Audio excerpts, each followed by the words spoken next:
ఇప్పుడు మన ముందు కొండా రాఘవరెడ్డి గారు ఉన్నారు. ఆయన గురించి పరిచయం అవసరం లేదు. లాస్ట్ ఇంటర్వ్యూలో 2 months బ్యాక్ మనం ఇంటర్వ్యూ చేసినప్పుడు ఆయన చెప్పారు, ఈ ఎలక్షన్స్లో వైఎస్ షర్మిల వెనుక wherever she go I am with her అని చెప్పారు. అంటే ఆమె తెలంగాణలో పార్టీ పెట్టిన తర్వాత ఆమె మళ్ళీ ఇక్కడికి వచ్చి ఆంధ్రప్రదేశ్కి వచ్చి కాంగ్రెస్లో జాయిన్ అవ్వడం కానీ, ఆమె అధ్యక్షురాలు అవ్వడం కానీ కాంగ్రెస్ పార్టీకి, దాన్నంతా కూడా ఈ ఎవరైతే ఆమెతో పాటు ఇక్కడ తెలంగాణలో కలిసి నడిచి విభేదించారో వాళ్ళందరూ కూడా ఆమెను వ్యతిరేకిస్తూ మాట్లాడుతూ వస్తున్నారు. ఆ రోజే మనకి రాఘవరెడ్డి గారు చెప్పారు, ఈ ఎలక్షన్ నోటిఫికేషన్ రాకముందే ఆమె ఎక్కడికి వెళ్ళినా నేను వెళ్తాను, ఆమె గురించి నిజాలు చెప్తాను అని చెప్పారు. ఈరోజు ఈ ఎలక్షన్ కూడా ఫైనల్ స్టేజ్కి వచ్చేసింది. ఎలక్షన్ జరగడానికి ఇంకా 2 రోజులే ఉంది. మరి ఆయన ఆమెతోనే ఉన్నారు కడప. ఆమె వెనకే నడిచారు. ఆమె ఎక్కడైతే ప్రచారాలు చేస్తున్నారో అక్కడ ఆయన వెనకుండి మళ్ళీ ఇంకొక మీటింగ్ పెట్టి ఆయన చెప్పుకుంటూ వచ్చారు. సో ఎలా ఉంది ఏంటి అనేది ఒకసారి మాట్లాడదాం. నమస్తే అండి. నమస్తే. రాఘవరెడ్డి గారు, మీరు చెప్పినట్లే 2 months బ్యాక్ మాకు చెప్పినట్టే చేశారు. ఏంటి ఎలా ఉంది, ఎలాంటి మార్పులు కనిపించినాయి? మాలతి గారు, సుమారుగా నేను ఇప్పుడు 10 రోజులు, అంతకుముందు ఒక 12 రోజులు, సుమారుగా 22 రోజులు కడప పార్లమెంటు, ఉమ్మడి కడప జిల్లా, అనంతపూర్ కొంత భాగం, కర్నూలు, నేను కడప కేంద్రంగా ఇవన్నీ ప్రాంతాలు తిరిగినా. సరే, మురుసుపల్లి షర్మిల గురించి మాట్లాడాలంటే ఫిబ్రవరి 2021 9 తారీఖు నాడు అబద్ధాలు స్టార్ట్ చేశాను. ఆమె స్టార్ట్ చేసిన రోజు మేము అబద్ధాలు అనుకోలేదు. రాజన్న తనయ మాట ఇస్తే మాట తప్పరు, మడమ దిప్పరు, అటువంటి రక్తం పంచుకున్న బిడ్డ అని చెప్పి ఆ రోజు కొంత మేము ఆమె నమ్మినాం. అక్కడి నుంచి అబద్ధాలు స్టార్ట్ చేసింది. చివరకు ఒక 100 రోజులైతే ఆంధ్రప్రదేశ్కు ఎంటర్ అయితానేంత వరకు కూడా తెలంగాణలో పచ్చి అబద్ధాలు. నేను నిలబడతా, మిమ్మల్ని నిలబెడతా, మీ గుండెనైతా, మీకు నేను ఆపత్తి బాంధవురాలైతా, ఇక అనేక సినిమా డైలాగులు కొట్టింది. ఆ నటనాన్ని మేము ఊహించుకోలేకపోయినాం. చివరకు పాలేరులో మట్టి పట్టుకొని, పాలేరు మట్టి సాక్షిగా చెప్తున్నా, నేను పాలేరు బిడ్డగానే ఉంటా, ఇక్కడ ఎవరికి కష్టం వచ్చినా నేను అందుబాటులో ఉంటా, ఇక్కడ నేను ఇల్లు కట్టుకుంటున్నా, ఆఫీస్ కట్టుకుంటున్నా, మీకు నేను గుండె చప్పుడునైతా అని చెప్పి అక్కడ కూడా రకరకాల మాటలు చెప్పింది. దాని తర్వాత 100 రోజులకు ఆంధ్రప్రదేశ్లో ఎంటర్ అయిన రోజు నుంచి, పిసిసి అధ్యక్షురాలైన రోజు నుంచి ఆమె అబద్ధాలకు అంతూ పొంతూ లేదు. ఏం మాట్లాడుతుందో అర్థం కాదు. ఎందుకంటే స్క్రిప్ట్ ఫ్రమ్ చంద్రబాబు నాయుడు. చంద్రబాబు నాయుడు ఎట్లయిపోయిందంటే ఒక అబద్ధాల ముఠా తయారైందాడ. ఆ ముఠాకు కెప్టెన్ చంద్రబాబు నాయుడు, పురంధరేశ్వరి, పవన్ కళ్యాణ్, ఉభయ కమ్యూనిస్టులు, మురుసుపల్లి షర్మిల, నర్రెడ్డి రాజశేఖర, సునీత, నిన్నాక మొన్న వాళ్ళ తల్లిని కూడా దించారు. సౌభాగ్యమని కూడా రాజకీయ రొంపిలకు దించారు. వీళ్ళందరిని ఎదుర్కొని వీళ్ళకు తోడు ఒక ఈటీవీ, ఈనాడు, ఆంధ్రజ్యోతి, ఏబిఎన్, టీవీ5, ఇక వీళ్ళ అబద్ధాలకైతే అంతుబంతు లేదు. రెగ్యులర్గా 10 పేజీలో ఉన్న పేపరు ఇవాళ 15 పేజీలు పెట్టి కూడా అబద్ధాలు చెప్పే ప్రయత్నం చేస్తారు. ఒకవేళ నిజంగానే జగన్మోహన్ రెడ్డి గారి ప్రభుత్వం ఏమన్నా ఇబ్బందులు ప్రజలకు పెట్టిందనుకున్నా, లేదా 2,70,000 కోట్లు వాళ్ళ అకౌంట్లో వేయలేదనుకున్నా, 17 ఆసుపత్రులు కట్టలేదనుకున్నా, నాడు నేడు లాంటి పాఠశాలను అభివృద్ధి చేయలేదనుకున్నా, విద్యార్థులకు ఇంగ్లీష్ మీడియం పెట్టలేదనుకున్నా, రాజశేఖర రెడ్డి గారు ఉన్నప్పుడు 5 లక్షలు ఉన్నటువంటి ఆరోగ్యశ్రీని 25 లక్షలకు చేయలేదనుకున్నా, లేదా అనేక అభివృద్ధి కార్యక్రమాలు చేయలేదని గిట్ట నిజంగానే ఈ సోకాల్డ్ ఎల్లో మీడియా అనుకుంటే పేజీలు పెంచవలసిన అవసరం లేదు. అబద్ధాలు పుంకాలుగా రాయవలసిన అవసరం లేదు. వాస్తవాలు కనబడతాయి. ఒక దిక్కు జగన్మోహన్ రెడ్డి గారు సిద్ధం, మేమంతా సిద్ధం. ఇవాళ నియోజకవర్గాల ప్రజల దగ్గర పోతుంటే ఆ స్పందన చూసిన తర్వాత ఒక్కొక్క రోజుకు ఒక్కొక్క పేజీ పెంచి అబద్ధాల పుట్టలైపోయారు వీళ్ళందరూ.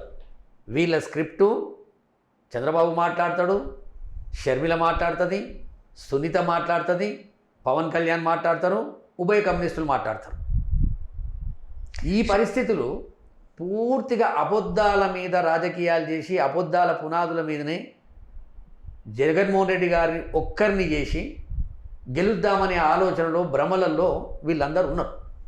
నేను ఆ 20 రోజులలో చూసింది ఎప్పుడో ఎంజి రామచంద్రన్ గారికి వచ్చినట్టు, నందమూరి తారక రామారావు గారికి వచ్చినట్టు, స్వర్గీయ ఇందిరాగాంధీ గారికి వచ్చినట్టు, స్వర్గీయ రాజశేఖర రెడ్డి గారికి వచ్చినట్టు, స్వర్గీయ డాక్టర్ మర్రి చెన్నారెడ్డి గారికి వచ్చినట్టు ఇవాళ ప్రజలు తండోపతండులుగా తరలి వస్తారు. తరలించిన జనం కాదు, తరలి వచ్చి గుమ్మడికాయలతోటి ఆరతులు ఇచ్చి కుంకుమ పసుపులతోటి బొట్లు పెట్టి ముఖాళ్ళ మీద దండాలు పెట్టుకుంటూ పొర్లు దండాలు పెట్టుకుంటూ, అంటే ప్రజల భాగస్వామ్యం లేనిది ఇటువంటిది నా జీవితంలో నేను చూడలేదు. అందుకు నేను 20 రోజుల నుంచి ఛానళ్ళలో చూసింది కావచ్చు, నేను గ్రౌండ్లోకి పోయింది చూసింది కావచ్చు, ఖచ్చితంగా జగన్మోహన్ రెడ్డి గారు 2019ని రిపీట్ చేస్తుండో, అంతకంటే 1-2 ఎక్కువనే వస్తాయి తప్ప తక్కువ రావు. షర్మిల గారి విషయం తీసుకుంటే అందరికన్నా ఆవిడ గురించి మీకే బాగా తెలుసు. ఓకే, తెలంగాణలో పార్టీ పెట్టారు, ఆమె అక్కడ సక్సెస్ కాలేకపోయారు, ఆంధ్రాకి వచ్చారు. వస్తే ఎందుకండి మీరు అంత టార్గెట్ చేస్తారు ఆవిడ్ని? ఎవరిని టార్గెట్ చేస్తారమ్మా? నీకు అద్దు బద్దు లేని మాటలు.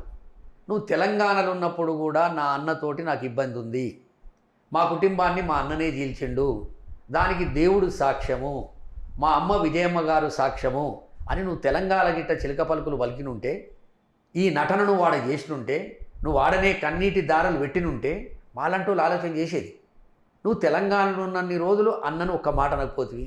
మీలాంటి జర్నలిస్టులు అడిగితే నేను ఒకవేళ మా అన్న మీద విభేదిస్తే నేను ఆంధ్రప్రదేశ్లో పార్టీ పెడతా అని చెప్తివి.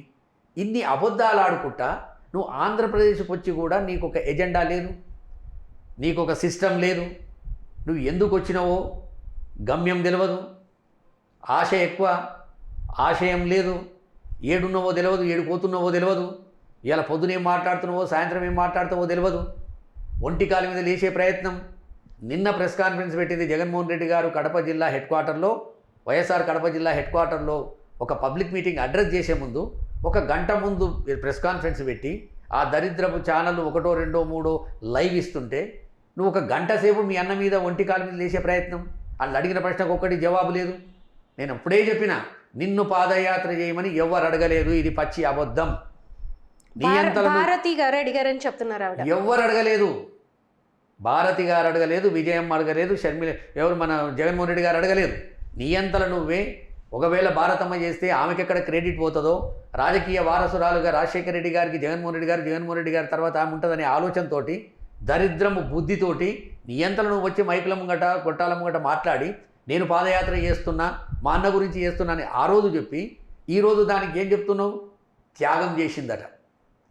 3212 కిలోమీటర్లు మన కుటుంబం ఆపదలో ఉన్నప్పుడు ఏ పార్టీలో ఏ రొంపిలో ఏ దరిద్రము పార్టీలను ఉన్నావో ఆ పార్టీ వాళ్ళు మన అన్నను జైల్లో పెట్టి, మన నాయన పేరు మీద ఎఫ్ఐఆర్ పెట్టి, మనను రోడ్డు పాలు చేసి, మనకు వీధి పాలు చేసి, విజయమ్మ గారిని ఫుట్పాత్ మీద కూర్చోబెట్టే పార్టీలో ఉండి, రాజశేఖర రెడ్డి గారిని చంపిపించినటువంటి పార్టీలో ఉండి, ఇలా ఆ పార్టీలకి వెళ్ళి ఏం మాట్లాడుతున్నావు? నేను త్యాగం చేసిన, నువ్వు కాదు త్యాగం చేసింది, మాలాంటోళ్ళు త్యాగం చేశారు. ఆ రోజు 18 మంది 20 మంది 18 మంది ఎమ్మెల్యేలు రాజీనామా చేస్తే వాళ్ళు త్యాగం చేసినట్టు, మేకపాటి రాజమోహన్ రెడ్డి గారు లాంటి ఎంపీలు త్యాగం చేసినట్టు వాళ్ళ త్యాగం అంటారు తప్ప, మన కుటుంబానికి ఆపద వచ్చిందని చెప్పి నిన్ను అడగక ముందే తగునామ్మ అని చెప్పి పోయి మెడకు దలిగేసుకొని ఆ రోజు పాదయాత్ర చేసి, ఈరోజు నువ్వు రాజకీయ కాంక్షతోటి రాజకీయ దుర్బుద్ధితోటి ఇక నువ్వు జగన్మోహన్ రెడ్డి గారు పాదయాత్ర ఏమంటే చేసిన అంటావు, త్యాగం చేసిన అంటావు, దానికి ట్యాగ్ తలిగేస్తావు. ఇలా నువ్వు ఎక్కడ త్యాగం చేసినావు? తెలంగాణకి ఎందుకు వచ్చినావు? ఆంధ్రకి ఎందుకు పోతున్నావు? 7 ఏళ్ల తర్వాత తెలంగాణ ఎట్లా గుర్తొచ్చింది? మీరంతా కూడా మాట్లాడితే ఆమె బ్యాక్గ్రౌండ్ చంద్రబాబు ఉన్నారు, లేకపోతే ఆయన రాసిచ్చిన స్క్రిప్ట్ ఈవిడ చదువుతున్నారు అని చెప్తున్నారు.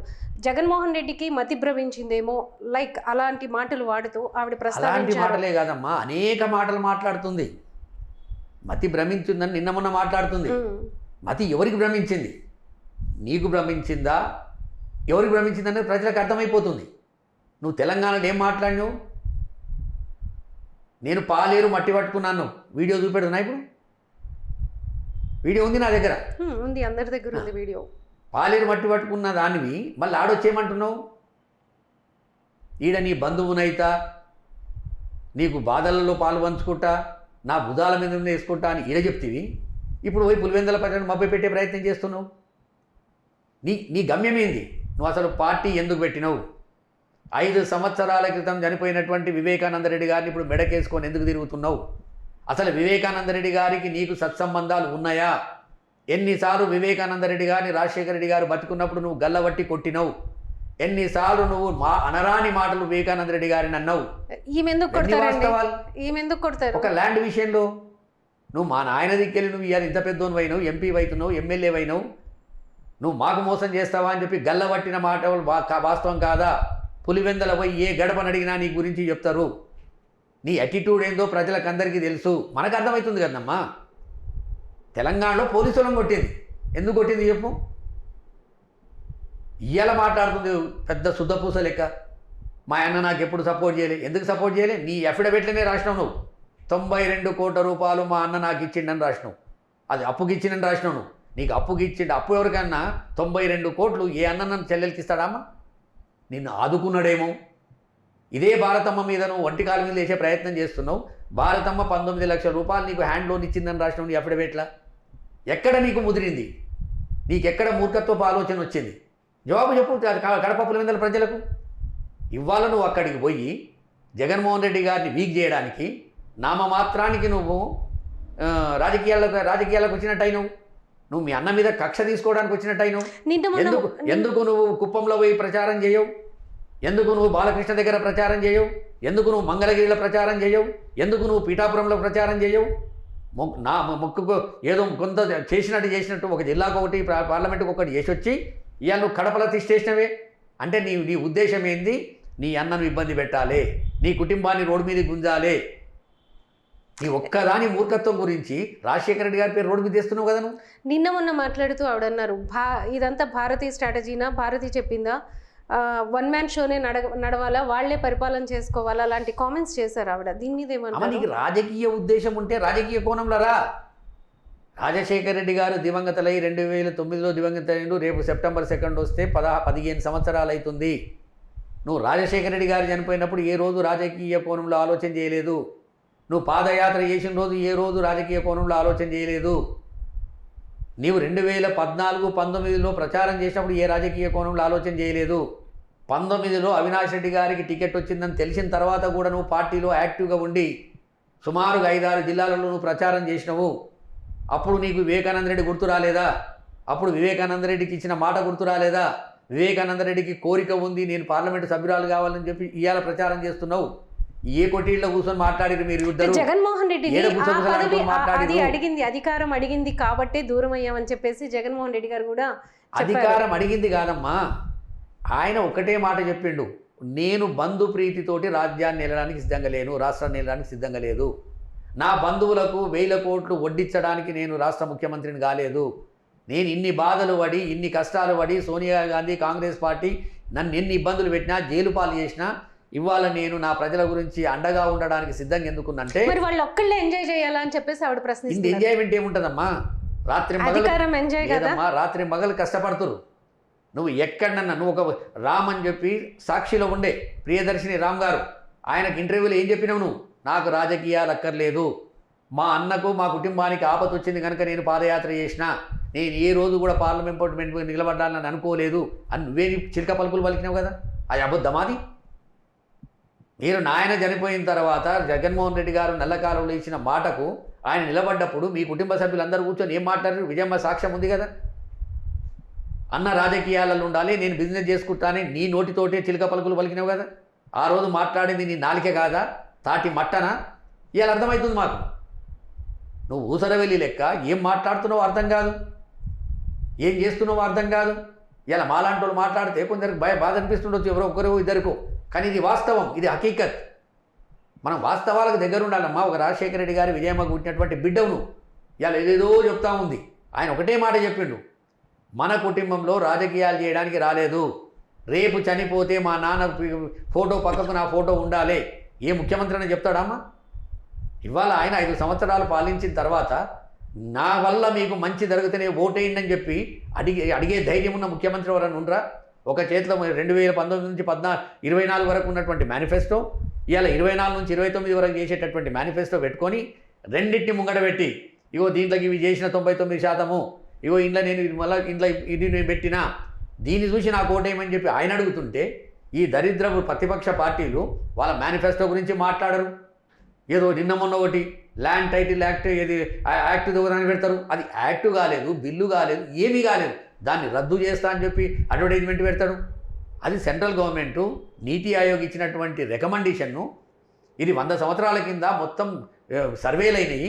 ఆ సర్వేలను అన్నింటిని మనం క్షుణ్ణంగా చూస్తే ఎవరు కబ్జాలు పెట్టిర్రు, ఎవరేం చేసిర్రు, ఎవరికి 4 ఎకరాల భూమి ఉంటుంది, 3.5 ఎకరాలే పట్టా పాస్బుక్ ఉంటుంది, ఇంకా 1/2 ఎకరం వాళ్ళకి ఎక్కువ ఉంటుంది. అది వాళ్ళదా కాదా? ఒకవేళ వాళ్ళదే అయితే నిజంగానే వాళ్ళ భూమి అయితే ఆ పట్టా పాస్బుక్లు ఎక్కియాలి, గవర్నమెంటే గ్యారంటీ ఇవ్వాలనేటటువంటి ఒక ప్రయోగం కేంద్ర ప్రభుత్వం చేస్తే దాన్ని వీళ్ళు ఇంప్లిమెంట్ చేయడానికి ప్రయోగం చేయడానికి ప్రయత్నం చేస్తుంటే దాన్ని కూడా దుర్మార్గంగా వాళ్ళు ఆలోచన చేస్తూ ఉంటారు. ఇటువంటి దుర్మార్గుల మధ్యన కీలుబొమ్మగా నువ్వు ఎందుకు మారినావు? చచ్చిపోయిన కాంగ్రెస్కు అధ్యక్ష పదవి ఎందుకు తీసుకున్నావు? తూతుంబాలుగా రాష్ట్రం మొత్తం ఎందుకు తిరిగినావు? ఇవాళ తెలంగాణకెళ్ళి 20 మందిని తీసుకుపోయాడు, నువ్వు ప్రచారం చేసే ప్రయత్నం ఎందుకు చేస్తున్నావు? నీకు ఎక్కడ కూడా నిలబడడానికి స్థానం లేదు. ఫ్రస్ట్రేషన్లు ఉన్నావు, ప్రజలు వస్తలేరు, నమ్మే పరిస్థితి లేదు, కంట తడి పెట్టినా కొంగు దాపినా ఏం చేయలేని పరిస్థితికి వచ్చినావు. ఇలా తెలంగాణను ఆంధ్రప్రదేశ్ను నిలువున జీల్చినటువంటి పార్టీని, ఆంధ్రప్రదేశ్కు హైదరాబాదును దూరం చేసినటువంటి పార్టీని, 5.5 కోట్ల ప్రజలను గొడ్డెలతో నరికినటువంటి పార్టీని, రాహుల్ గాంధీని తీసుకొచ్చి ఇలా రాజశేఖర రెడ్డి గారి సమాధి ముంగట కూర్చోబెట్టే ప్రయత్నం చేస్తున్నావు అంటే నీకు సిగ్గుశరం లేకుండా వాళ్ళకన్నా ఉండాలి. 14 సంవత్సరాల తర్వాత బిడ్డ మీకు రాజశేఖర రెడ్డి గారు కనబడుతుండ్రా? ఏం తమాషా రాజకీయం, ఏం డ్రామా రాజకీయం? ఇవన్నీ పులివెందుల ప్రజలు, కడప ప్రజలు గ్రహిస్తారు. కడప ప్రజల మనోభావం ఎలా ఉంది అంటే, ఒకవైపు వివేకానంద కేసు అంటే జగన్మోహన్ రెడ్డిని తన చెల్లెళ్ళ ఇద్దరే విభేదిస్తున్నారు, అలానే ప్రతిపక్షాలు కూడా విమర్శిస్తున్నాయి. చెల్లెళ్ళకే చేయలేనాడు రాష్ట్రానికి ఏం చేస్తారు అనే ప్రశ్న కూడా వేస్తున్నారు. సో ఈ నేపథ్యంలో అసలు కడప ప్రజల మనోభావం ఎలా ఉంది? మీరు తిరిగి వచ్చారు కదా. కడప ప్రజలు రాజకీయ చైతన్యం ఉన్నటువంటి ప్రజలు. జగన్మోహన్ రెడ్డి గారు పార్టీ పెట్టిన తర్వాత ఇండిపెండెంట్గా, అప్పటికి recognised party YSR Congress party, 14 రోజుల లోపట ఫ్యాన్ గుర్తుకు ఓట్లేసి 5,45,000 ఓట్లతో గెలిపించినటువంటి ప్రజలు కడప పులివెందుల ప్రజలు. ఈమె చెప్తే, ఆయన స్పాన్సర్ చేస్తే, ఆ స్క్రిప్ట్ ఈమె చదివితే, కొంగు బట్టి గల్లీల పొట్టి తిరిగితే, ఫుట్పాత్ల పొట్టి తిరిగితే నవ్వుకుంటురు. నువ్వెన్నున్నావు? రాజశేఖర రెడ్డి గారిని చంపడానికి ప్లాన్ చేసినటువంటి పార్టీలో ఉన్నావు. రాజశేఖర రెడ్డి గారు చనిపోయిన తర్వాత ఏ ఒక్కరోజు కూడా సోనియా గాంధీ, రాహుల్ గాంధీ, ప్రియాంక గాంధీ సమాధి దగ్గరికి కన్నెత్తు కూడా చూడనటువంటి పార్టీలో ఉన్నావు. ఇవాళ నువ్వు రాజకీయ డ్రామాలో భాగంగా రాజకీయం గురించి చంద్రబాబు నాయుడు మెప్పు పొందడానికి ఏముంది చెప్పండి? 100 కంటే తక్కువ వచ్చిన పార్టీ నువ్వు. ఇలా దాన్ని ఎందుకు హైప్ చేసే ప్రయత్నం చేస్తున్నావు? ఎందుకు రోజుకొకసారి ప్రెస్ కాన్ఫరెన్స్ పెడుతున్నావు? ఏ రాజకీయ పార్టీ అధ్యక్షుడైనా వారానికి ఒకసారో, ఆఖరిసారో, లేకపోతే మిడి ఏదన్నా ఇంపార్టెంట్ వచ్చి ప్రెస్ కాన్ఫరెన్స్లు పెడతారు తప్ప రోజు నువ్వు ఒక దిక్కు ప్రెస్ కాన్ఫరెన్సు, నర్రెడ్డి సునీతారెడ్డి ఒక ప్రెస్ కాన్ఫరెన్సు, జగన్మోహన్ రెడ్డి గారిని పూర్తి స్థాయిలో కడప జిల్లాలో ఏదో రకంగా బదలాం చేద్దామనేటువంటి దుర్మార్గపు ఆలోచనతో మీరు రాకుంటే, చంద్రబాబు నాయుడు చేతిలో కీలుబొమ్మల ఈడికి రాకుంటే, చంద్రబాబు నాయుడు పంపినటువంటి పైసలతోటి అమ్ముడు రాకుంటే, ఇలా పసుపు చీర కట్టుకపోయి నువ్వు చంద్రబాబు నాయుడుకు పత్రిక ఇచ్చి రాకుండుంటే ఇవాళ నిన్ను నమ్ముదురు. నువ్వు ఇవాళ ఏది దరిద్రం పార్టీలో ఉండి దరిద్ర మాటలు మాట్లాడుతున్నావు. కడప ప్రజలు గ్రహిస్తున్నారు. ఈ పిల్లకేం పిచ్చి లేచిందని అనుకుంటున్నారు. రాజశేఖర రెడ్డి గారికి సమకాలీనులుగా ఉన్నటువంటి డాక్టర్లు, ఇంజనీర్లు నాతోటన్నారు అక్కడ పోతే. నేను కొన్ని జాగాలల్లో పాదయాత్ర నడుచుకుంటూ పోయి ఎవరు ఏంది ఇక్కడ ఏం నడుస్తుందని తెలుసుకునే ప్రయత్నం చేస్తే వాళ్ళు పాపం బాధపడుతున్నారు. ఈ పిల్ల మీద చూసి ఏం చేయాలి మేము, జాలి చూపెట్టుడు తప్ప ఏం లేదనే పరిస్థితికి వచ్చారు. అందుకే ఇప్పటికున్నా అయిపోయా 13వ తారీఖు తర్వాత నీ అడ్రస్ ఉండదు. ఇట్నే పాలేట్లు ఎట్లయితే ప్రమాణం చేసినావో, గాడగట్టిన ప్రమాణం చేసినావు, ఈడుండవు ఆడుండు ఏడుంటావో తెలియదు. ఇది ఈ బతుకెందుకు నీకు? నేను అడిగేది ఏంటంటే, ఈ బతకవలసిన అవసరం ఉందా? ఒక మంచి కుటుంబంలో పుట్టి మంచి చదువుకొని అమెరికా పోయి వచ్చి, సరే నీ పెళ్లి విషయంలో ఎంత దరిద్రం నిర్ణయం తీసుకున్నావు అందరికెరక. రాజశేఖర రెడ్డి గారిని కంట తడుపు పెట్టించినటువంటి మాట అందరికెరక. దానికి నేను లోతుకు పోదలుచుకోలేదు. రాజశేఖర రెడ్డి గారు ఎందుకు కంటతడి పెట్టాల్సి వచ్చింది? రాజశేఖర రెడ్డి గారు సొంత బావమరిదికి, విజయమ్మ గారి తమ్మునికి షర్మిలమ్మనిచ్చి పెళ్లి చేసిండు వెస్లీ చర్చిల. హాలిడే ఇన్ కృష్ణలో మంచి ఒక 4-5 మందికి దావత్ ఇచ్చాడు.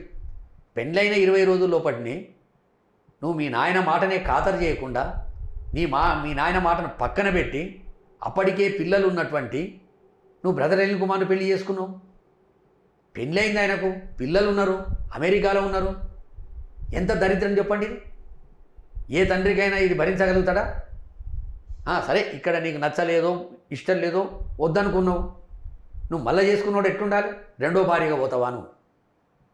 మన సాంప్రదాయం ఒప్పుతుందా? నువ్వు రెండో భార్యవా, నువ్వు ఉంపుడు గత్తేవా? ఇవి మాట్లాడలేకనా? ఇవి నేను కాదమ్మా మాట్లాడేది, సామాన్య ప్రజలు. కడపలో ఉన్న, పులివెందులో ఉన్న రాజశేఖర రెడ్డి గారి కుటుంబాన్ని ప్రేమించే, రాజారెడ్డి గారిని ప్రేమించే, వైఎస్ జగన్మోహన్ రెడ్డి గారిని ప్రేమించే ప్రజలు ఈ మాటలు మాట్లాడుతున్నాడు. ఈమె సొక్కమా అని, ఈమె ఏదో బుద్ధిమంతురాలు లేకొచ్చి ఈడ మాకేదో భాషనిస్తుందని. ఎక్కడ పోయినా ప్రజలు వస్తలేరు.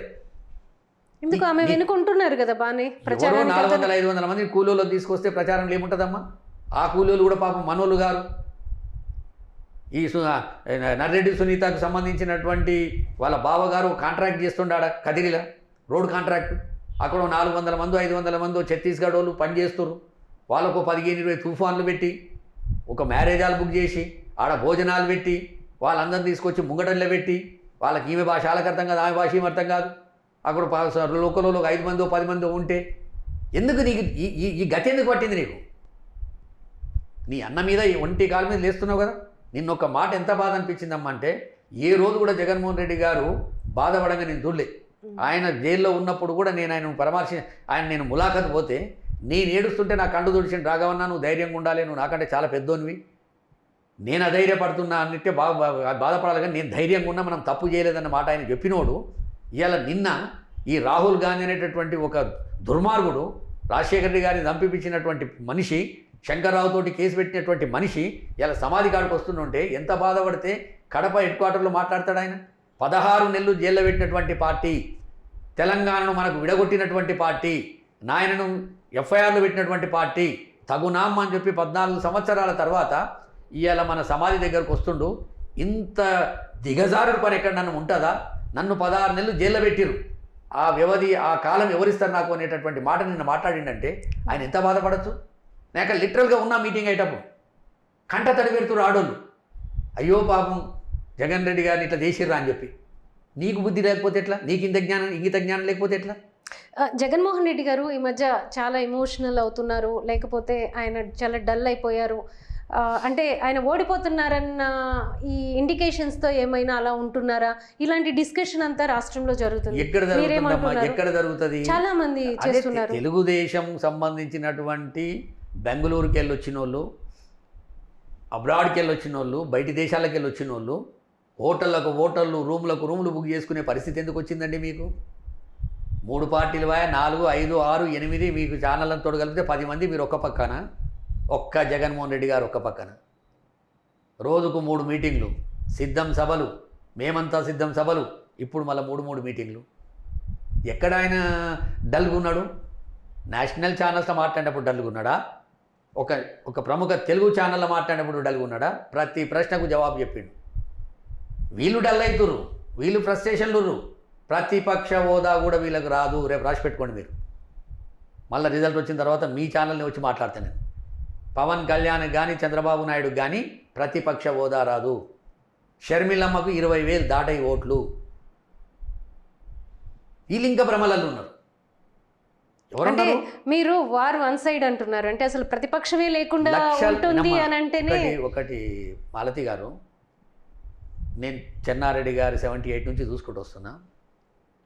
అసలు మేనిఫెస్టో అంటే విలువలేంది? ఈ రాజకీయ నాయకులు వస్తారు, గప్పాలు కొడతారు, ఏదో అబద్ధాలు ఆడతారు, మనకు పచ్చ కాగితమో తెల్ల కాగితమో ఎర్ర కాగితమో చూపెడతారు, మనల్ని భ్రమలలో దొరకపోతారు. తర్వాత వీనికి వాడు దొరకడు, వానికి వీడి దొరకడు. రీకాల్ చేసే సిస్టమ్ మన దగ్గర లేదు, ప్రశ్నించే సిస్టమ్ మన దగ్గర లేదు. ఏం వాగుతారో తెలియదు, వాళ్ళు చెప్పినట్టు మళ్ళీ 5 ఏళ్ళు భరించాలనేటటువంటి పరిస్థితులకు వెళ్ళి మనం వచ్చినాం. మొట్టమొదటిసారి 2004లో వైఎస్ రాజశేఖర రెడ్డి గారు ఒక మేనిఫెస్టో రిలీజ్ చేశారు. నేను మొట్టమొదటి సంతకము ఉచిత కరెంటు మీద పెడతాను అందులో రాశాను.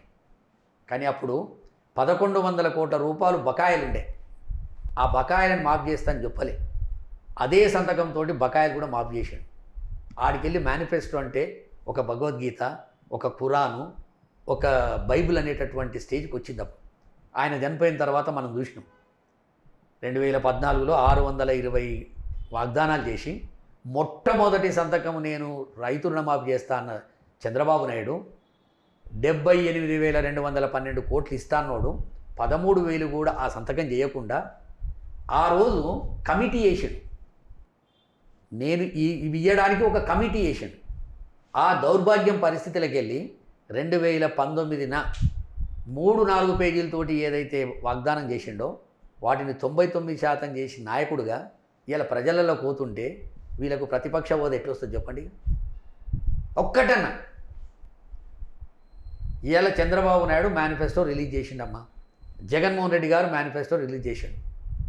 ఈయన మేనిఫెస్టో మనం కూరగాయలకు లేకపోతే రేషన్ తీసుకొచ్చడానికి ఎట్లా చదువుతాం అట్లుంది. జగన్మోహన్ రెడ్డి గారు 2 గంటలు 14 నుంచి 19 వరకు ఏ పరిస్థితి, ఇదే ముఖ్యమంత్రి, నేను అప్పుడు ఆయన ముఖ్యమంత్రి, ఇప్పుడు నేను ముఖ్యమంత్రి, అప్పుడు అదే బడ్జెట్, ఇప్పుడు అదే బడ్జెట్, ఇగో నేను చేసిన కార్యక్రమాలు ఇవి, ఇగో ఆయన చేసిన దగులుబాజీ పనులు ఇవి, ఆయన నొక్కేసిండు, నేను ప్రజల అకౌంట్లు వేసిన స్టాటిస్టిక్స్తో సహా ప్రతి చిన్న పిల్లల నుంచి టీవీలకు అతుక్కపోయారమ్మా. ఫైనల్గా కడప పార్లమెంట్లో అంటే ఓన్లీ వివేకానంద రెడ్డి హత్య కేసే అజెండాగా ఎన్నికలు జరుగుతున్నాయి. అంటే వైఎస్ షర్మిల కేవలం దాన్ని మాత్రమే ఆవిడ అజెండాగా తీసుకున్నట్టు మనకు కనిపిస్తుంది. అవినాష్ రెడ్డి కూడా విస్తృతంగా ప్రచారం చేసుకుంటున్నారు. రీసెంట్గా అవినాష్ రెడ్డి ఫాదర్ కూడా బయటకు వచ్చేసారు, భాస్కర్ రెడ్డి కోర్టు. ఈయన కూడా రద్దు చేసి కొంత ఊరట కలిగించింది. అంటే ఇప్పుడున్న సిచ్యుయేషన్స్లో ఎవరికి ఎంత మెజారిటీ రావచ్చు, ఎవరు గెలవబోతున్నారు, అంటే ఈ ప్రభావం ఎంతవరకు ఉంటుంది ఆ పార్లమెంటు మీద? వివేకానంద రెడ్డి గారిది అసలు ఇష్యూ కాదన్నమాట. 5 సంవత్సరాలు అయిపోయింది, ఎఫ్ఐఆర్ అయిపోయింది, ఛార్జ్షీట్ వేసారు, సుప్రీంకోర్టులో కేసు నడుస్తుంది, సుప్రీంకోర్టు ఆధీనంలో పట్టి ఈ కేసులు నడుస్తున్నాయి. వీళ్ళు మెడకేసుకురు దాన్ని, అది ఇష్యూ కాదు. ఏదన్నా ఒక ఇష్యూ పట్టుకొని కంట తడి పెట్టి కొంగు దాపితే ఓట్లు పడతాయి అన్న భ్రమలలో ఈ పిల్లలు ఉన్నారు. 5 సంవత్సరాల నుంచి నువ్వేం చేసినావు? ఇంకోటి ఇష్యూలా చాలా క్లారిటీ ఉందమ్మా. ఇంటి దొంగలను ఈశ్వరుడు పట్టడు. సునీతారెడ్డికి తెలుసో తెలియదో, సునీతారెడ్డి భర్త, సునీతారెడ్డి బావ ఈ ఇష్యూలో ఫుల్ ఇన్వాల్వ్ అయ్యారు. రేపొద్దున బయటికి వస్తుంది. ఆ కోణంలో ఎంక్వైరీలు జరుగుతలేవు, రేపొద్దున జరుగుతాయి. అసలు అది ఇష్యూ కాదు. ఈ చిన్నపిల్లల చేష్టలు చూడు, ఈ పిల్లలకు తెలివిలేక ఏం రాహుల్ గాంధీని తోలుకొచ్చి సమాధి కాడ కూర్చుని పెట్టుకోము. ఎఫ్ఐఆర్ 2010లో అయితే ఇవాళ ఎఫ్ఐఆర్ గురించి కొత్తగా మాట్లాడకము. నేను షర్మిలమ్మను సూటిగా అడగదలుచుకున్నా, మున్సిపల్ షర్మిల, నీవు ఆంధ్రప్రదేశ్లో 3,212 మీరు మున్సిపల్ షర్మిల అంటున్నారు, ఆవిడ దాని మీద కూడా క్లారిటీ ఇచ్చారు. నేను వైఎస్ బిడ్డను కాకుండా ఎలా పోతాను అని. నువ్వు వైఎస్ బిడ్డవే, వైఎస్ బిడ్డవే. పుసుక్కున మీ ఇంట్లో మీ అత్తగారింట్లో వాడన్న కింద మీద అయితే సృష్టి పడతావా పట్టవా? ఎందుకు ఇది వద్దు? నీ గోత్రమేంది, వాళ్ళ గోత్రమేంది, వాళ్ళ జంజనమేంది, మీ జంజనమేంది వద్దు. పూర్తిగా చిన్నపిల్లలు ఆటలేక అవుతుంది. మున్సిపల్ షర్మిల 3,212 కిలోమీటర్లు ఎవరికి వ్యతిరేకంగా పనిచేసింది? నీ అన్న గురించి తిరిగిన పక్కన పెట్టు, త్యాగం చేసింది పక్కన పెట్టు. ప్రతి క్షణం ఎవరిని తిట్టాం? అప్పుడు ప్రభుత్వం ఎవరిది? కాంగ్రెస్ ప్రభుత్వం, కేంద్రంలో కాంగ్రెస్ ప్రభుత్వం. ఎవరి మీద నువ్వు దాడి చేయనిక 3,212 కిలోమీటర్లు తిరిగినావు? ఇవాళ ఆ కాంగ్రెస్ నీకు సంకలెత్తుకుంటావాను. ఇది క్లియర్ కదమ్మా. నువ్వు లేనిపోని అన్ని కల్పితాలు చెప్పి కడప ప్రజలను కన్ఫ్యూజ్ చేద్దామనుకుంటే 13 తారీఖు తర్వాత నీకు అడ్రస్ ఉండదు. హైదరాబాదో, బెంగళూరు, అమెరికానో నువ్వు ఎవరికి అందుబాటులో ఉండవు. నువ్వు పచ్చి అబద్ధాల కోరువు. అది తెలంగాణలో మాట్లాడిన మాటలకు, ఆంధ్రప్రదేశ్లో మాటలకు ఎవడు బేరీజ్ చేసుకున్నా నీ అంత ఊసర వెళ్ళి బతుకు ఎవరిది ఉండదు. ఈ బతుకు బతకడమే తప్పమ్మా.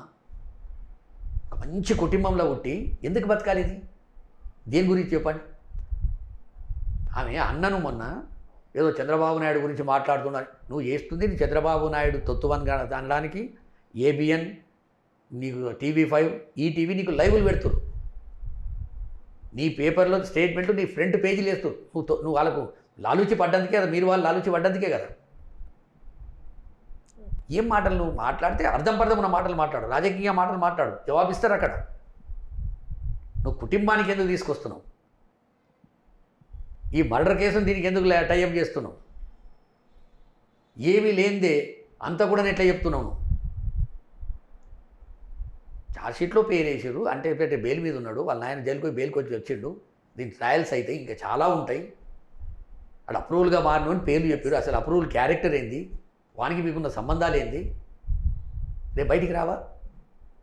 ఎందుకు తొందరపడుతురు? ఎందుకు అది మెడకేసుకొని చెప్పి నీ ఎన్నికకు ఎందుకు పొత్తు పెడుతున్నావు? పోనీ అదొక్కటైనా పట్టుకొని తిరుగుతున్నావా? కుటుంబం మీద దాడి చేస్తున్నావు, భారతమ్మ దంపిస్తుందో అంటున్నావు. ఇవన్నీ ఎందుకు నీ వంకర టింకర ఎందుకు పోతున్నావు? అంటే గురుగింజ నలిపారు కదా అన్నట్టు నువ్వు ఏదో తప్పుడు పని చేస్తున్నావు. అవును, వాళ్ళిద్దరు చెల్లెళ్ళు ఇద్దరు కూడా చెప్తున్నారు భారతమ్మ చంపిస్తుంది, లేకపోతే ఈ మధ్యకాలంలో పెడుతున్న కొన్ని మనం సోషల్ మీడియాలో వైఎస్ అవినాష్ భారతమ్మ ఎంత క్లోజ్, లేకపోతే ఈ కైండ్ ఆఫ్ ఇదంతా కూడా వస్తుంది. మాలతి గారు ఎవరు? అవినాష్ రెడ్డి పిల్లోడు, వాళ్ళ వదినెవరు? భారతమ్మ. వాళ్ళిద్దరు ఎవరో తెలుసా? మేనరికం, మేనత్త బిడ్డే. ఎట్లా ఇది? చిన్నప్పటి నుంచి ఆడుకున్నోళ్ళు, ఇంత దుర్మార్గం ఏంది? నీ మీద వచ్చిన అబండాలు బయటికి వెళ్ళైతే రాలే కదా, నీ అబండాలు వచ్చే మొత్తం ప్రపంచమంతా తెలిసే. ఇదే చంద్రబాబు నాయుడు, ఇదే ఎన్టీఆర్ ట్రస్ట్, ఇదే ఏబిఎన్ ఆంధ్రజ్యోతి నిన్ను బట్టలు పిల్లబెట్టిరి, నీ ఇజ్జత్ తీసి పడేసిరి. శర్మిల మరి ఇప్పుడు వాళ్ళ సంకలెక్తావు, వాళ్ళు నీకు కమ్మ కనిపిస్తుర్రా? ఎట్లా చెప్పింది? అందుకు కడప ప్రజలతోటి నా రిక్వెస్ట్ ఒక్కటేనమ్మా, ఈమె ఎక్కువ రోజులు మీ దగ్గర ఉండదు. తెలంగాణలో మాకు మోసం చేసి 100 కోట్ల రూపాయలు ఖర్చు పెట్టించి మమ్మల్ని రోడ్డు మీద గుంజి మమ్మల్ని పూర్తిగా నట్టేట ముంచి మీ దగ్గరకు వచ్చింది, మిమ్మల్ని కూడా ముంచుతుంది. అవే మాటలు అక్కడ మాట్లాడింది, అవే మాటలు ఇక్కడ మాట్లాడింది. కాంగ్రెస్ పార్టీ తెలంగాణకు ఆంధ్రను విడగొట్టింది, ఇంక 20 సంవత్సరాలైనా ఒప్పుకునే పరిస్థితి లేదు. అటువంటి బురదల ఈమె పడ్డది, దానికి రాజశేఖర రెడ్డి గారి ట్యాగ్ పెడుతుంది. తస్మా జాగ్రత్త. మీరు వేసే ప్రతి ఓటు చంద్రబాబు నాయుడు గెలవడానికి పనికొచ్చేటటువంటి ఓటు షర్మిలమ్మకి వేస్తే. ఇలా పులివెందల చూసినా, కడప చూసినా, ప్రొద్దుటూరు చూసినా, ఉమ్మడి కడప జిల్లా చూసినా ఒక బెంగళూరులో కనిపిస్తుంది. అభివృద్ధిలో ఎక్కడ వెనుకకు లేదు. ఇక పులివెందలు అయితే కంప్లీట్ బెంగళూరులో గిట్ట ఉన్నామా అనిపిస్తుంది కొన్ని స్ట్రీట్లలో తిరుగుతుంటే. ఇటువంటి అభివృద్ధిని మనం కాపాడుకోవాలంటే పూర్తి సంక్షేమ పాలన చేసి అభివృద్ధి పాలన చేస్తున్నటువంటి జగన్మోహన్ రెడ్డి గారిని వదులుకోవద్దు మనము. మీరు ఇంకా 48 గంటలు ఉన్నది. ఈ 48 గంటలు కూడా మీరు చర్చ పెట్టుకోండి, డిస్కస్ చేసుకోండి, ఒకరికొకరు మాట్లాడుకోండి. 84% మందికి సంక్షేమ పాలన ఇచ్చినటువంటి ముఖ్యమంత్రి జగన్మోహన్ రెడ్డి గారు. కడప ప్రజలు అదృష్టవంతులు. ఒకటే జిల్లాలో, ఒకటే నియోజకవర్గం నుంచి, ఒకటే కుటుంబంలో ఇద్దరికి ముఖ్యమంత్రి అయ్యే అవకాశం దొరికిందంటే ఈ ప్రపంచంలో ఎక్కడ లేదు. మన ఆంధ్రప్రదేశ్లో ఉన్నటువంటి 18 మంది ముఖ్యమంత్రులను చూడండి, లేదా భారతదేశంలో ఉన్నటువంటి 29 రాష్ట్రాల ముఖ్యమంత్రులను చూడండి, ఎక్కడ కూడా ఈ చరిత్ర లేదు. రేపు జగన్మోహన్ రెడ్డి గారి చరిత్ర సృష్టిస్తుండు. తండ్రి 2 సార్లు ముఖ్యమంత్రి, 2 సార్లు పీసీసీ ప్రెసిడెంట్ అయితే వైఎస్ఆర్ కాంగ్రెస్ పార్టీకి వెళ్ళి నువ్వు ఒకసారి ప్రతిపక్ష నాయకుడు, మళ్ళీ 2వసారి ముఖ్యమంత్రి అవుతున్నటువంటి నాయకుడిని మీరు కోల్పోవద్దు, మీరు గ్రహించండి అని నేను కడప ప్రజలకు, పులివెందుల ప్రజలకు, ఉమ్మడి కడప జిల్లా ప్రజలకు, ఆంధ్రప్రదేశ్ ప్రజలకు నా రిక్వెస్ట్, నా విన్నపం. థ్యాంక్ యూ సో మచ్ అండి, చాలా విషయాలు చెప్పారు. Please subscribe Telugu politics.